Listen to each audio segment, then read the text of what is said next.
오늘도 값없이 베풀어 주시는 하나님의 끝없는 은혜를 누리며 승리하는 꿈밀의 모든 분들이 되기를 소망합니다.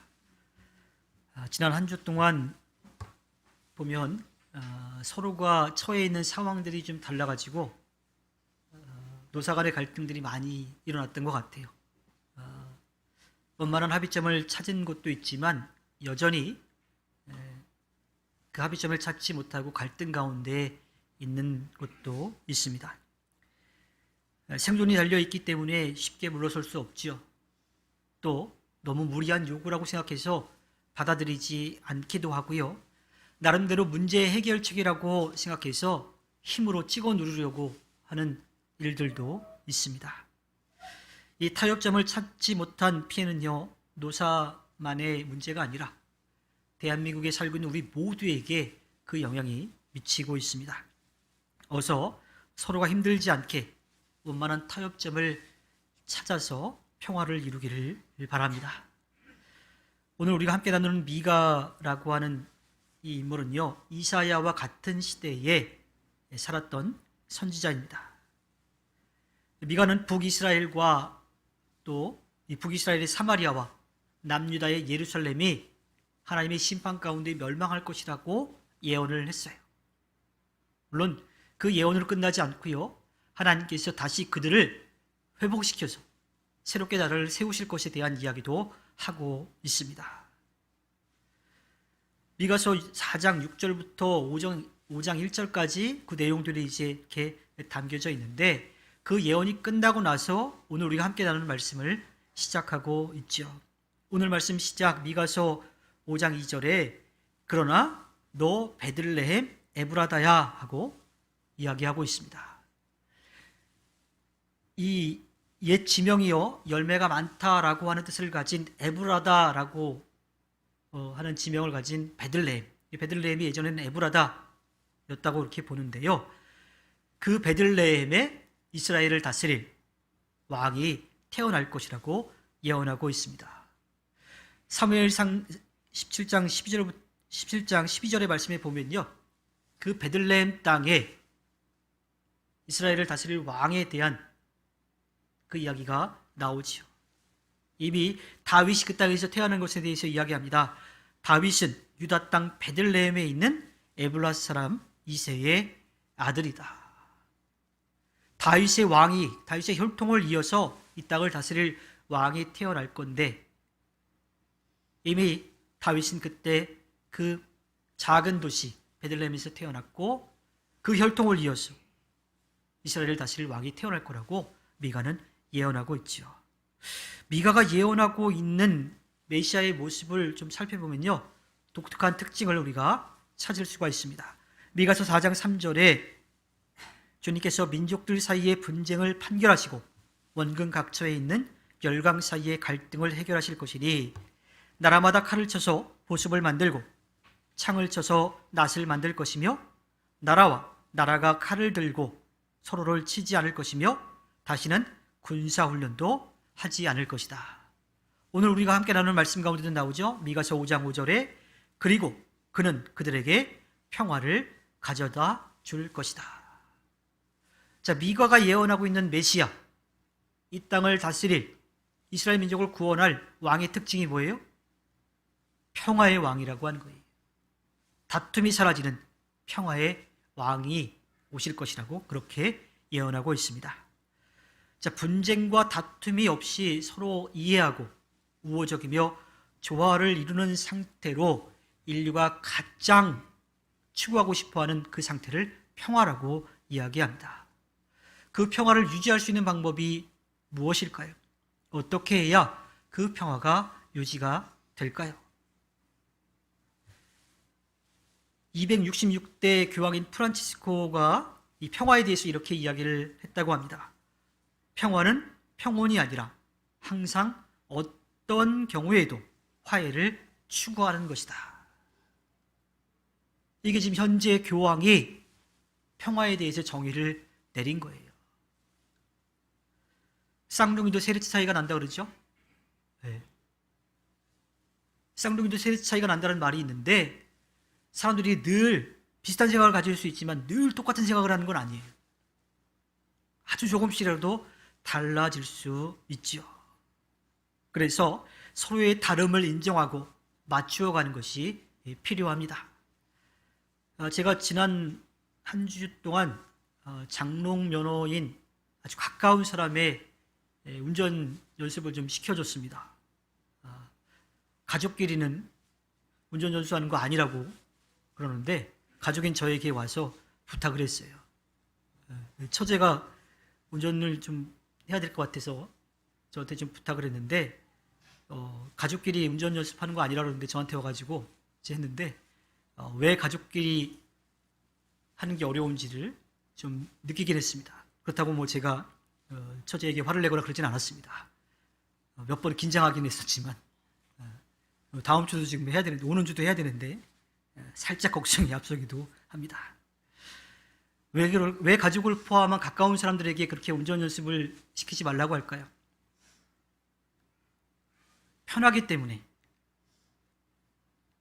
쉽게 감정을 드러낼 수도 있어요. 또 그것 때문에 서로에게 더 큰 상처를 주고 받는 경우가 많기 때문이죠. 그래서 그렇게 하지 않는 게 좋다라고 많이들 이야기를 하지요.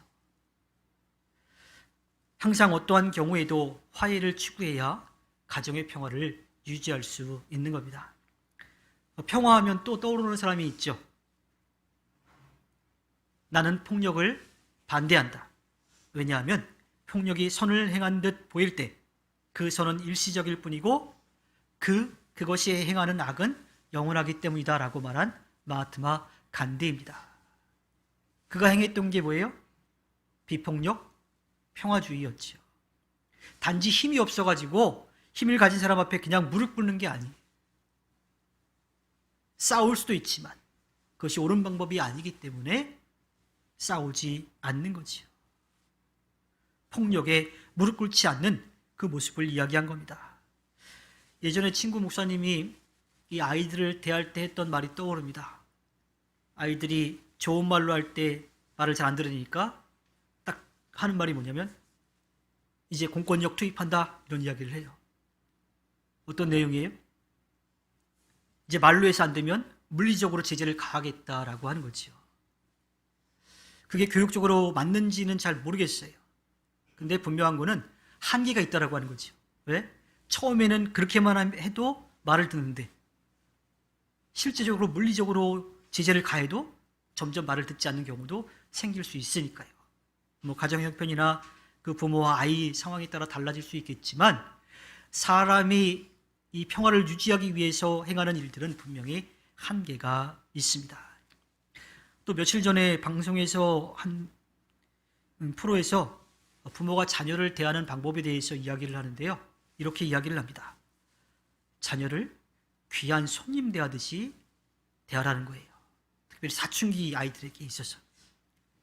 그 아이를 인정해주고 존중해주고 배려해주면 갈등이 사라질 수 있다라고 하는 거죠. 근데 그렇게 하면 그냥 버릇 나빠지니까 안 될까요? 그런 생각이 들더라고요. 뭐 대화라도 해야지 풀 수 있는 길이 있지 않겠어요? 그 아이들과 대화조차 할 수 없더라면 멀어진 그 관계를, 깨어진 그 관계를 회복할 수가 없는 거지요. 평화는 한 번으로 해서 끝나는 게 아닙니다. 계속 그 평화를 유지하기 위해서 힘써야 하는 거지요. 항상 어떤 경우에도 화해를 추구해야 하는 겁니다. 이어지는 미가서 5장 2절의 말씀을 보면요. 너는 유다의 여러 족속 가운데서 작은 족속이지만 이스라엘을 다스릴 자가 내게로 나올 것이다 라고 말씀합니다. 이스라엘을 다스릴 자라고 하는 말은요. 이스라엘을 구원하기 위해 오실 메시아를 뜻합니다. 메시아는요. 이스라엘 민족에게 있어서 가장 위대한 지도자, 더 이상 다른 지도자가 필요 없는 완벽한 지도자를 뜻합니다. 이사야서 9장 6절에 보면요.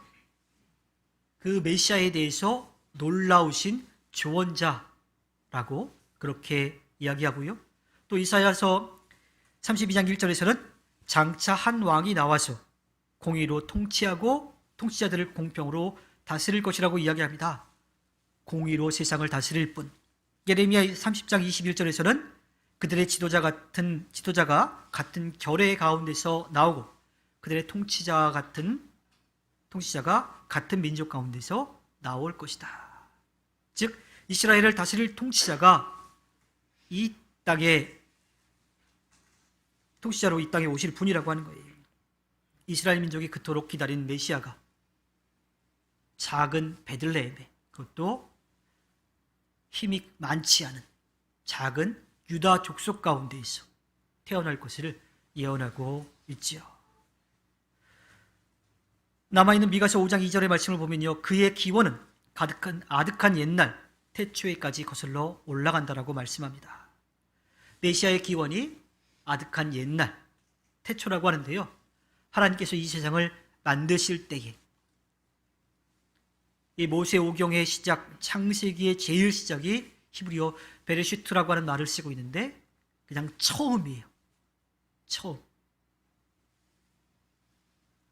즉 우리가 가늠할 수 있는 것을 넘어선,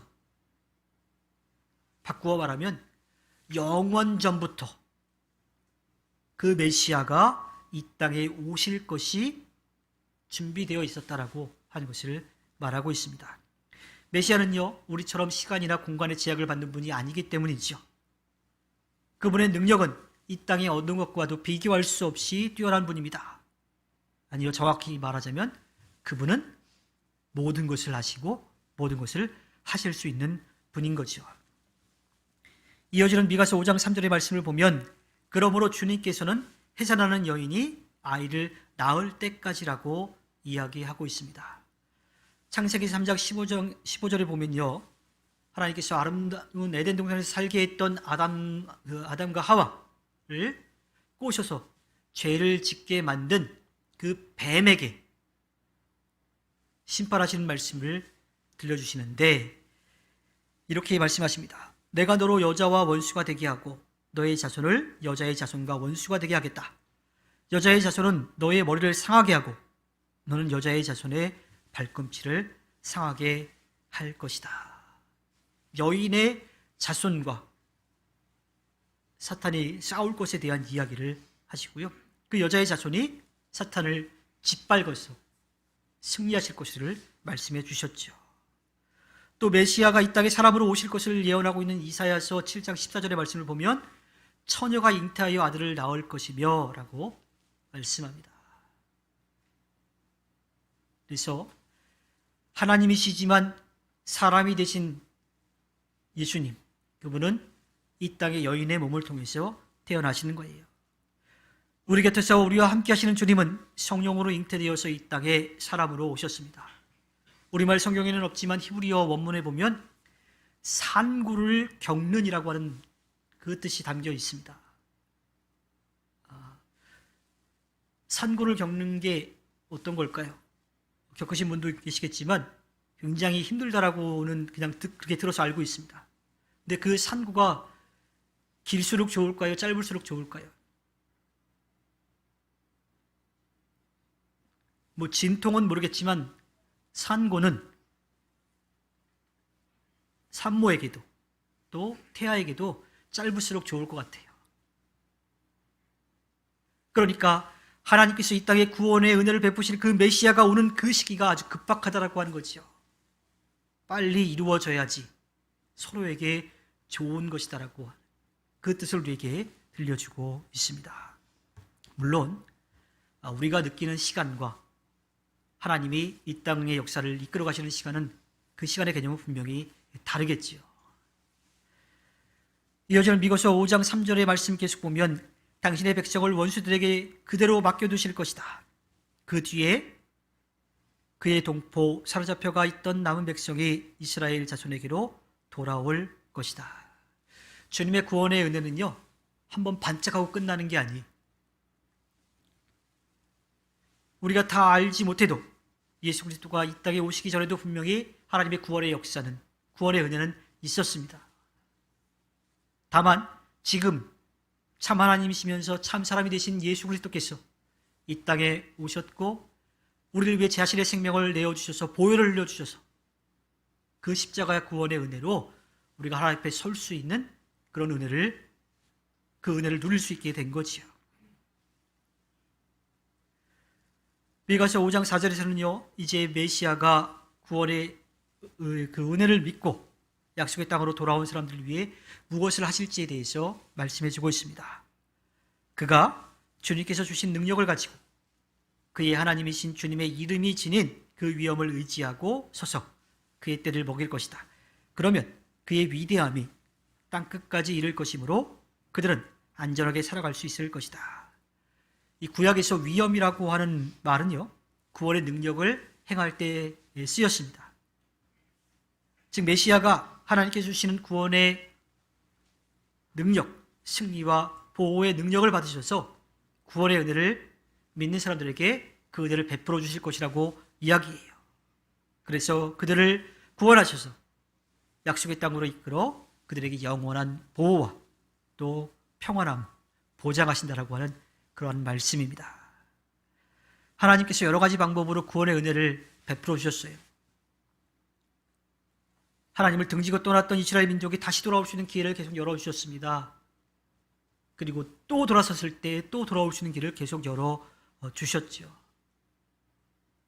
그러다가 이제 다른 구원의 은혜가 필요치 않도록 단 한 번으로 완전한 구원의 은혜를 우리에게 베풀어 주셨습니다. 히브리서 7장 27절에 그는 다른 대제사장들처럼 날마다 먼저 자기 죄를 위하여 희생제물을 드리고 그 다음에 백성을 위하여 희생제물을 드릴 필요가 없습니다.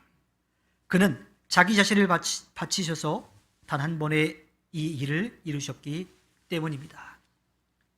이 땅에 예수 그리스도가 오셔서 자신의 생명을 내어주심으로써 그 구원의 은혜를 베풀어 주심으로써 우리에게 더 이상 다른 은혜는 필요치 않도록 해 주신 거예요. 그리고 그 구원의 은혜를 우리는 지금 누리고 있는 거지요. 자, 그렇게 구원의 은혜를 베풀어 주신 그분이 오늘 우리가 함께 나누는 미가서 5장 5절에서 이렇게 말씀합니다. 그는 그들에게 평화를 가져다 줄 것이다. 메시아가 우리에게 가져다 주실 것은 평화입니다. 히브리어의 샬롬이죠.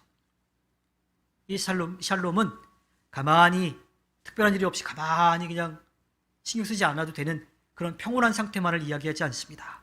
고통, 미움, 전쟁이 없는 그런 평온한 상태를 이야기하는 거지요. 미가 선지자가 활동하던 시대에는요, 아시리아가 당시의 고대 근동의 패턴을 쥐고 있었습니다.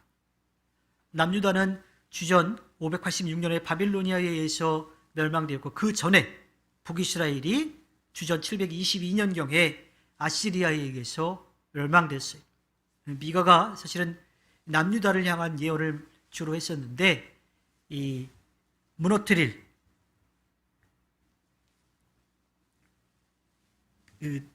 이스라엘을 무너뜨릴 그 민족으로 아시리아를 이야기하는데요. 미가가 예언할 당시에 근동의 패권을 쥐고 있었기 때문에 그 아시리아로 대표해서 이야기를 하지요. 즉 아시리아로 표현된 것은 계속해서 우리를 넘어뜨리려고 하는 사탄의 유혹입니다. 우리를 시험하는 거지요. 아주 작은 틈만 보이면 우리를 넘어뜨리려는 죄의 유혹입니다. 메시아는 그 죄의 유혹으로부터 우리를 지키고 보호해 주셔서 평화를 누리게 해준다라고 말씀하고 있습니다. 마지막으로 미가서 5장 5절의 뒷부분을 보면요, 우리는 7 목자 8 장군들을 보내서 침략자들과 싸우게 할 것이다 라고 말씀합니다.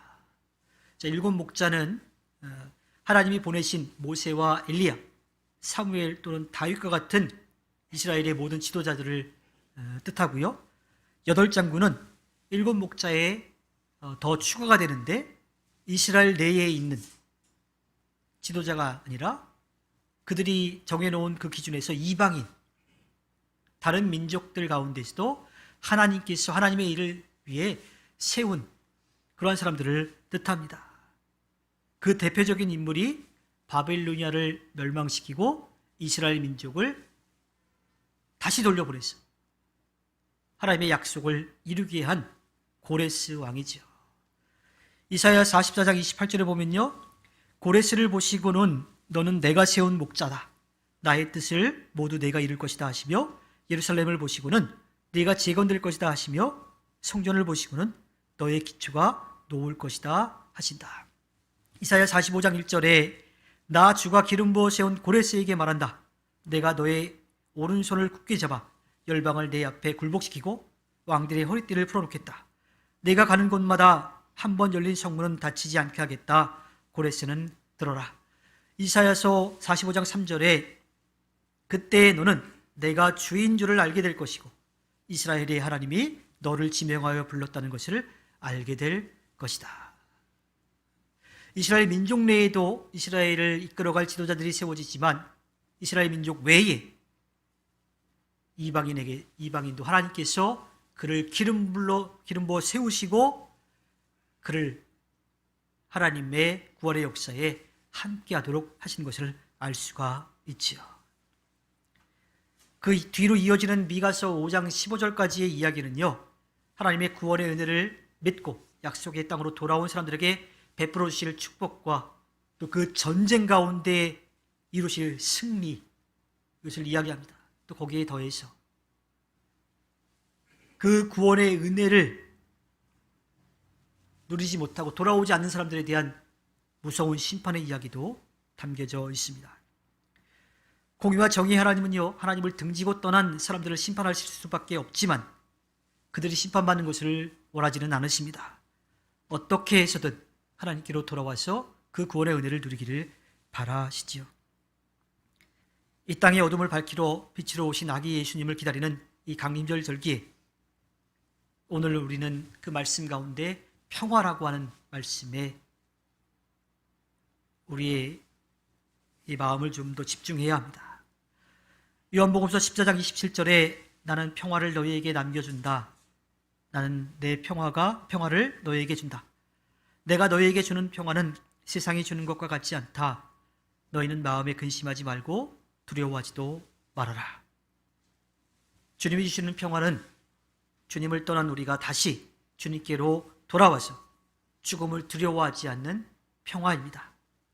또한 제자들이 보는 앞에서 하늘로 올라가신 그대로 다시 오실 주님을 믿고 이 땅의 삶을 절대로 두려워하지 않는 평화지요. 요한계시록 21장 4절에 그들의 눈에서 모든 눈물을 닦아주실 것이니 다시는 죽음이 없고 슬픔도 울부짖음도 고통도 없을 것이다. 이전 것들이 다 사라져버렸기 때문이다.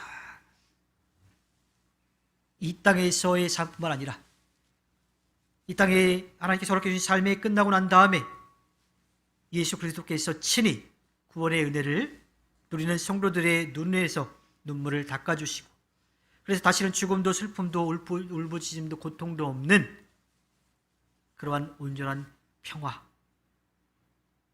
그 평화를 우리에게 주시는 겁니다. 이 평화는요 이미 우리들에게 보장되어 있습니다. 이제 우리가 할 일은 우리에게 주어진 이 땅에서의 삶 속에서 평화를 지키고 또 이루고 지켜가는 삶을 살아야 하는 겁니다. 프란치스코 교황의 말처럼 어떠한 경우에도 화해를 추구하는 삶을 살아야 합니다. 사실 그 일이 말처럼 쉽지는 않죠. 그렇게 마음먹었다가도 어느 순간 그 평화를 깨트리는 게 우리들입니다. 자신이 가지고 있는 그 기준으로 자신보다 못하다는 사람들을 업신여기고요. 그 기준으로 자신보다 더 낫다라고 생각하는 사람을 시기하고 질투하기도 합니다. 그러면서도 또 그 앞에 굽신거리기도 하지요. 우리가 이루어야 될 평화는요, 그 평화를 유지하기 위해서는요, 가족끼리도 운전을 가르쳐 줄 수 있는 평화를 이루어가도록 힘써야 합니다. 부모와 자녀 사이에도 서로 인정해주고 존중해 주어야 합니다.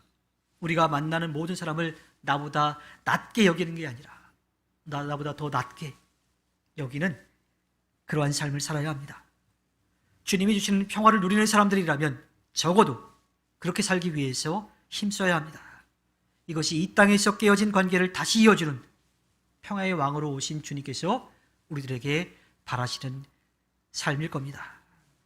이 땅의 평화의 왕으로 오실 아기 예수님을 기다리는 강림절기에 갈등을 화해로 풀어 평화의 빛을 바라는 꾸밀의 모든 분들이 되기를 주님의 이름으로 부탁드립니다. 우리 이 시간 함께 나눈 말씀을 기억하면서 다짐의 기도를 하겠습니다.